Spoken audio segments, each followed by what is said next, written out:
এভাবে এই ভর্তাটা করলে কয়েকদিন আমি একটু তৃপ্তি নিয়ে খাই। ফ্রিজ ছাড়াই ভালো থাকে, তাই কয়েকদিন একদম তৃপ্তি নিয়ে খেতে পারি, হোক সেটা পিঠা দিয়ে কিংবা গরম ভাতের সাথে অথবা খুদের ভাতের সাথে। শুটকি মানেই আমার কাছে ভালোবাসা, আর ভর্তা হলে তো সোনাই সোহাগা। এই ভর্তাটা যেদিন করি বাসায় ভাতটা একটু বেশিই রান্না করি।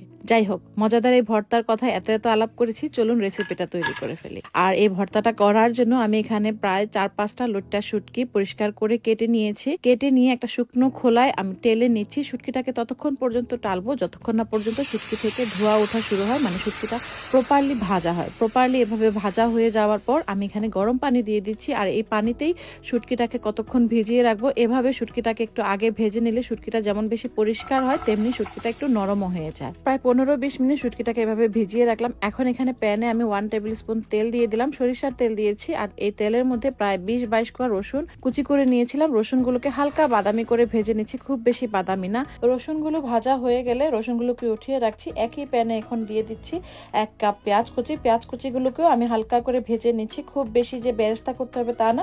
এরকম যখন পেঁয়াজগুলো একটু নরম হয়ে আসবে তখন পেঁয়াজগুলোকে উঠিয়ে নিচ্ছি। আর পেঁয়াজগুলো ভাজার সময় আমি 1 চা চামচ আরো সরিষার তেল ব্যবহার করেছি। এখন এই প্যানে আমি দিয়ে দিব আরো 1 টেবিল চামচ পরিমাণ সরিষার তেল, আর সেই তেলে ভেজে নিচ্ছি শুকনো মরিচ। আমি এখানে প্রায় 15 থেকে 16টা শুকনো মরিচ ব্যবহার করেছি। ঝালের পরিমাণটা আপনারা আপনাদের স্বাদ অনুযায়ী কমিয়ে কিংবা বাড়িয়ে দিতে পারেন। মরিচগুলো ভাজা হয়ে গেলে সেই যে ভিজিয়ে রেখেছিলাম লোট্টা শুটকি, সেই শুটকিগুলো তেলের মধ্যে দিয়ে দিচ্ছি। আর দেখুন, ভিজিয়ে রাখার ফলে শুটকিগুলো কিন্তু খুব সুন্দরভাবে পরিষ্কারও হয়েছে এবং একটু নরমও হয়ে এসেছে। শুটকিগুলোকে ভাজতে ভাজতে যখন শুটকির পানিটা পুরোপুরি শুকিয়ে যাবে এবং শুটকিটা অনেকটাই নরম হয়ে যাবে, একটু দেখুন ভাজা ভাজা লুকসে চলে আসবে, তখন শুটকিগুলোকে নামিয়ে নিচ্ছি। এখন সবগুলো উপকরণ রেডি হয়ে গিয়েছে। এখন ভর্তাটা তৈরি করে নেব। আর এজন্য প্রথমেই আমি পাটায় ভেজে রাখা শুকনো মরিচগুলো ভেজে নিচ্ছি। স্বাদ মতো লবণ দিয়ে দিলাম, প্রায় 1/2 টেবিল চামচ পরিমাণ।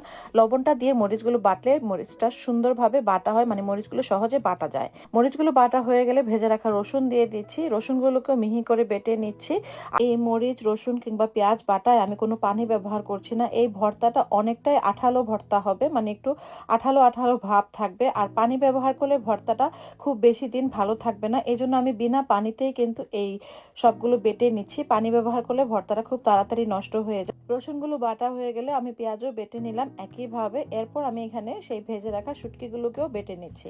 আপনারা চাইলেই কিন্তু এই ভর্তাটা ব্লেন্ডারে তৈরি করতে পারেন, সেক্ষেত্রে অনেক বেশি সহজ হয়ে যাবে এই ভর্তাটা তৈরি করা। আমি পাটা পুতায় করছি, কারণ আমার কাছে সবসময়ই মনে হয় পাটা পুতায় বেটে নিয়ে ভর্তা করলে সেই ভর্তাটা মনে হয় একটু বেশি সুস্বাদু হয়। যাই হোক, আমার শুটকিগুলো বাটা হয়ে গিয়েছে। এখন এই সবগুলো উপকরণ আমি হাত দিয়ে ভালোভাবে মিশিয়ে নিচ্ছি। আপনারা চাইলে এই পর্যায়ে আরও একটু সরিষার তেল ব্যবহার করে নিতে পারেন, তবে আমি আর দিচ্ছি না, যেহেতু আমি পুরো ভাজাভাজির কাজটাই সরিষার তেল দিয়ে করেছি, তাই আমার কাছে মনে হচ্ছে এই পর্যায়ে আর তেল দেওয়ার প্রয়োজন হবে না। সবগুলো উপকরণ হাত দিয়ে ভালোভাবে মিশিয়ে নিচ্ছি। যে কোনো ভর্তায় কিন্তু এভাবে ভালোভাবে কচলে নিয়ে মিশালে ভর্তাটার স্বাদ আরও বেশি হয়। আর শুরুতে তো বলেছিলাম এই ভর্তাটা একটু আঠালো আঠালো ভাবে হবে। দেখুন ভর্তাটা কত সুন্দর আঠালো হয়েছে। আর এভাবেই এই ভর্তাটা কিন্তু প্রায় 5-6 দিন পর্যন্ত ভালো থাকে, নর্মাল ফ্রিজ ছাড়াই। ভর্তাটা তৈরি হয়ে গিয়েছে। আর ভর্তা তৈরি হয়ে গেলে কি আর লোভ সামলানো যায়? আমি গরম ভাত নিয়ে বসে পড়লাম এই ভর্তাটা দিয়ে ভাত খেতে। কেমন লেগেছে আজকের লোট্টা শুটকির এই ভর্তার রেসিপি? অবশ্যই কিন্তু লাইক এবং কমেন্ট করে জানাবেন।